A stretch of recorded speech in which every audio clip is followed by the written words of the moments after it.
Hello les amis, je vous retrouve pour une nouvelle vidéo sur le football et la Coupe du Monde 2026. Et malheureusement, ça y est, c'est fini pour l'équipe de France qui a été éliminée en demi-finale par l'Espagne. 2 buts à 0, un match où les Français n'ont quasiment pas existé de la rencontre tellement les Espagnols les ont dominés collectivement. On a senti une grosse différence entre ces deux équipes et l'équipe de France n'a quasiment pas eu d'occasion du match. C'était une équipe méconnaissable, qui manquait, je dirais de peut pas d'énergie, mais, qui manquait de on va dire, de lucidité dans les enchaînements, mais qui n'arrivaient pas à enchaîner 3 passes de suite, qui n'arrivaient pas à enchaîner des dribbles. Les Espagnols, on a l'impression qu'ils couraient 2 fois plus qu'eux. En tout cas, beaucoup mieux placée, l'équipe d'Espagne avait fait un match fantastique et a largement mérité sa qualification pour la finale. Donc, on va revenir dans cette vidéo sur les buts de cette rencontre, les grands faits de ce match. On verra surtout les statistiques des 2 équipes et on terminera par un aperçu des prochains matchs car les deux équipes ont encore un match à jouer, pas pour la même, on va dire, pas pour les mêmes médailles. Alors l'Espagne qui gagne 2-0 et c'est vrai que l'Espagne a commencé le match plutôt tambour battant avec en essayant d'imposer son jeu. L'équipe de France a essayé aussi de faire quelque chose, mais l'équipe de France a manqué, je dirais, de lucidité ou de justesse dans les passes. Ils ont tenté des choses un peu difficiles et ça fait qu'ils perdaient des ballons très rapides comparé aux Espagnols qui faisaient plus de passes latérales, mais qui au moins touchaient la balle. Les Français, en voulant jouer trop vite en profondeur, n'avaient jamais la balle et quand ils l'avaient, ils n'étaient pas en confiance. Donc le style de jeu n'était pas du tout adéquat. Je dirais, le style de jeu proposé par l'équipe de France n'était pas adéquat. Si on se rappelle le dernier match amical joué par l'équipe de France, je ne sais plus, c'était en Ligue des Nations contre l'Espagne, ils étaient menés 5-1 les Français après 50 minutes de temps de jeu. Après, Cherki était rentré et ils étaient revenus à 5-4 et Cherki, il a plus un style de jeu où il garde la balle, où il fait jouer les autres. Alors, il est rentré en deuxième mi-temps. Bon, ça n'a pas eu d'incidence, ils ont tenté des choses trop difficiles, mais ce que je veux dire, c'est que l'équipe de France n'avait pas de joueurs pour garder la balle et pour pouvoir faire jouer les autres. Et ça, c'est un gros problème. Enfin, c'est une équipe comme l'Espagne qui a que des joueurs comme ça. Donc, le style de jeu de l'équipe de France ne correspondait pas du tout au style de jeu qu'il fallait faire pour jouer contre l'Espagne. Et résultat, à la 22e minute, maladresse de Digne qui met en se retournant, en voulant dégager, il voit pas arriver Lamine Yamal. Alors Lamine Yamal, pour moi, il y a main, il emmène le ballon du coude. Le coude est collé au corps, ok, mais sauf que le geste, c'est geste de l'épaule et du bras, quoi. Donc, pour moi, il emmène le ballon de la main. Effectivement, Digne, après, il shoot dans le joueur. Il shoot pas dans le ballon parce qu'il ne le voit pas arriver. Et c'est une faute bête. Après, pour moi, Digne, c'est vrai qu'il a été parachuté arrière gauche de l'équipe de France pendant cette compétition, alors que ça faisait plusieurs années qu'il ne jouait même pas en équipe de France ou qu'il était remplaçant. Et c'était un peu étonnant. Est-ce qu'il manquait de Bon, pour moi, Dean, il manque de compétition cette année. Il n'a pas joué la Ligue des Champions. Il a joué une autre Coupe d'Europe. Mais pour moi, il manque de matchs comme ça, avec beaucoup d'intensité. Et malheureusement, dans ce genre de match, c'est la maladresse qui prime. Et c'est comme ça que l'équipe de France a eu un pénalty contre eux à la 22e minute qui a été transformé par Oyarzabal. Ensuite, les Français ont essayé, mais finalement, ils n'arrivaient pas, hein. Dès que les Espagnols avaient la balle, ils faisaient tourner la balle. Et les Français n'étaient pas dangereux du tout.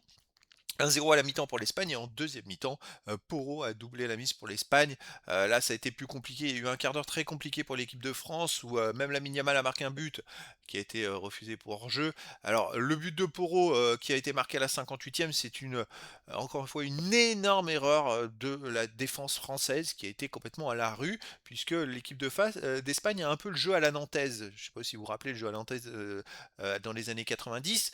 C'est pour ceux qui ont connu ça, c'est un jeu où je passe la balle et je cours derrière, je fais un appel, un peu comme au basket, tout simplement.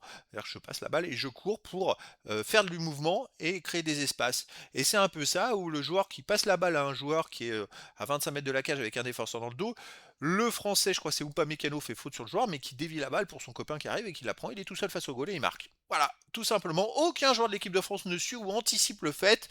Je sais pas, pourtant ils regardent les matchs à la vidéo, on voit que les Espagnols ils jouent comme ça, c'est la base de leur style de jeu en attaque. Je ne comprends pas qu'il n'y ait pas un Français ou qu'il n'y ait pas eu des consignes pour anticiper ce style d'action. Voilà, tout simplement. Donc 2-0, le match était plié, les Français n'ont rien pu faire derrière. Il y a eu quelques semblants d'action avec l'entrée de Cherki, ça a amené un peu plus de mouvement, je dirais, avec un peu plus de toucher de balle, on va dire. Mais ils ont tenté des actions trop difficiles, des actions, ils étaient en dessous. Certains ont été en dessous complètement de leur niveau de jeu. Je pense à Dembélé au lycée. Olysée a complètement raté son match, malheureusement il n'a pas été performant, il a perdu beaucoup beaucoup de ballons, il n'a pas joué juste, et puis surtout au lieu ils tentaient des choses tellement difficiles, qu'en fait la France perdait la balle à chaque fois et puis alors la France galérait pour récupérer la balle et puis ils la perdaient au bout de 30 secondes, au bout de 2 ou 3 passes pour après mettre 3 minutes à la récupérer. Ça va pas contre l'Espagne. Contre l'Espagne, il faut monopoliser la balle, il faut les empêcher de jouer, pour, justement, ben, les acculer sur leur but et faire d'autres choses, proposer autre chose. Les Espagnols, dès qu'ils ont la balle, ils sont inarrêtables. Ils font tourner, ils écartent le jeu au maximum sur la longueur du terrain et la largeur du terrain. Et donc, après, à part courir dans le vide, on ne pouvait rien faire. Ou alors, faut courir, mais faire du 1 contre 1. C'est-à-dire que chacun prend son bonhomme, comme dans les années 90 avec Auxerre qui faisait du marquage individuel en défense. Ça a été aboli, maintenant c'est surtout de la zone. Mais voilà, chacun prend son bonhomme. Il y a 11 joueurs sur le terrain, 10 joueurs de champ, les 10 joueurs de champ collent un joueur espagnol, point barre, et puis c'est tout. Et là, on peut jouer d'homme à homme, récupérer des ballons. Mais l'équipe de France a été incapable de faire ça. L'équipe de France était trop sur deux, trop confiante, trop, on va dire, trop avec les meilleurs joueurs. Sauf que dans un sport comme le foot, aujourd'hui, c'est pas les meilleurs joueurs qui gagnent, c'est le collectif qui gagne. Et là, l'Espagne a donné une leçon de collectif à l'équipe de France. Alors les statistiques, il y a eu 50,9% de possession de balle à 49,1% pour l'Espagne, 502 passes tentées à 472, 427 passes réussies à 395, 85% de passes réussies à 83,6%. Collectivement, léger avantage pour l'Espagne, mais en fait ça s'est rééquilibré surtout parce que dans les 30 dernières minutes, avec l'entrée de Cherki, l'équipe de France a enfin pu toucher la balle. 7 occasions à 6 pour l'Espagne, mais les buts attendus 1,63 à 0,31 pour l'Espagne. Le score de 2-0 est totalement logique. Les Espagnols ont eu des occasions énormes, surtout dues aux erreurs défensives de déplacement de l'équipe de France, des joueurs qui n'avaient pas le niveau de demi-finale tout simplement. Il faut reconnaître qu'en demi-finale, on ne peut pas se permettre de telles erreurs en défense. Et voilà, c'est des joueurs, on a peut-être les meilleurs joueurs au monde en attaque, milieu de terrain et défense, c'est pas forcément le cas. Et voilà, ça se ressent très vite, ça fait des différences. 10 tirs partout et 3 tirs cadrés à 2 pour la France. L'Espagne n'a cadré que 2 tirs cadrés. Il n'a fait que 2 tirs cadrés, 2 buts, c'est pas mal. 3 tirs bloqués à 2 pour l'Espagne, pas de poteau. Les Espagnols, avec leur jeu collectif, ils arrivent à se créer des occasions, mais beaucoup plus franches que l'équipe de France. Et quand ça va au bout, eh ben, c'est efficace que l'équipe de France, ça vivote 3 tirs cadrés, les amis, en demi-finale pour une équipe qui a soi-disant les meilleurs joueurs en attaque au monde. C'est pas normal. C'est que la France n'arrivait pas à avoir la balle et n'arrivait pas à servir ses joueurs correctement ou tenter des choses trop difficiles, des passes qui étaient impossibles. Ils auraient dû mieux essayer de poser le jeu, essayer de tenter des frappes de loin, acculer les Espagnols sur leur but, faire quelque chose de plus concret qui pénalise les Espagnols, pas jouer en profondeur face à des joueurs espagnols qui se déplacent très bien, qui se placent bien et qui interceptaient tous les ballons. Alors les autres statistiques, il y a eu 5 hors-jeu à 4 pour l'Espagne, 7 corners à 1 pour la France, 20 centres à 7 pour la France, 8 interceptions à 7 pour la France, 22 tacles à 13 pour l'Espagne, 52 duels gagnés à 44 pour l'Espagne, 3 arrêts à 0 pour l'Espagne, aucun arrêt pour la France, c'est quand même terrible, 12 fautes à 11 pour l'Espagne, 2 jaunes à 1 pour la France, pas de rouge, là aussi des statistiques, bon ça va dans un sens ou dans l'autre, mais voilà, les centres de l'équipe de France, aucune efficacité, ça ne servait à rien, puisqu'il n'y a aucun joueur qui est capable de marquer de la tête quasiment. C'était oui, inefficace à souhait. Et l'Espagne, qui connaît très bien les joueurs de l'équipe de France, puisque certains jouent en Espagne, justement, où les connaissaient très bien. Ils ont fait beaucoup de tableaux noirs avant le match pour bien les prendre correctement, pour que, eh ben, annihiler toutes les attaques des Français. Donc l'Espagne a largement mérité sa qualification. Et donc, comme je vous l'ai dit, les deux équipes vont encore jouer un match. L'Espagne va jouer la finale le 19 juillet prochain à 21h.